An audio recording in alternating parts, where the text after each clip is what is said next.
Hi everyone, this is Brittany Castro, and we have 1 week to go before the new year.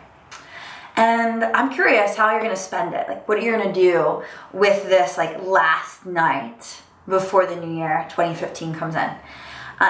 It seems like a lot of times people get really invested in this final 8 hours before the new year. Like, there needs to be fancy clothes, there needs to be fancy food, sometimes there's a lot of booze, sometimes there's dancing, and a lot of times what I find is that either things get crazy out of control, or they kind of get so built up that they just and they flop. So I'd love to hear what you're choosing to do this year, and I also want to share what myself and my partner did last year, and similar to what we'll be doing again this year. And I like to think of it as a different way to spend New Year's, at least from how I used to spend it, which was to get all dolled up and go out somewhere and spend a lot of money and, drink cheap alcohol and not necessarily have the best time. So last year we made a really special dinner. We made scallops and crab and scalloped potatoes, and it was just the two of us, and we did get dressed up.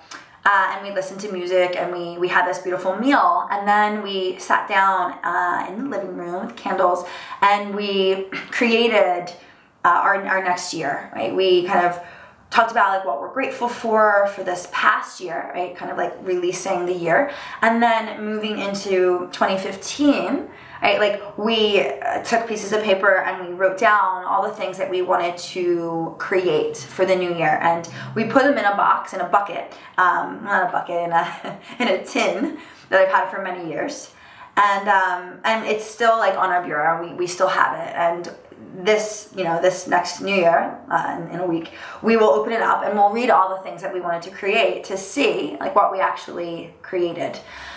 So I'm gonna give you a detail of what we did and how we did it, and there was really a ritual around it. I'm gonna put that on the actual vlog page, written out for you. So if you want to check that out, you can go to my vlog page at livingbeyondasana.com.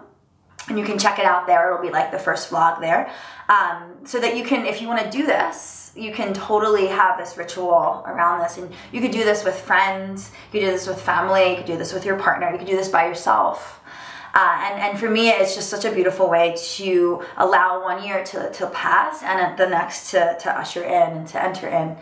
And I would love if you have any special rituals that you do to really make the close of the year special for you, or the entry into the next one even more special. I would love to hear what you do. So share it in the comments below, and have a beautiful day and a lovely last week of 2014. I'll see you next week. Hi everyone, this is Brittany Castro. And I want to know how you are going to be spending your New Year's Eve. So it's in 1 week is New Year's Eve, and stop.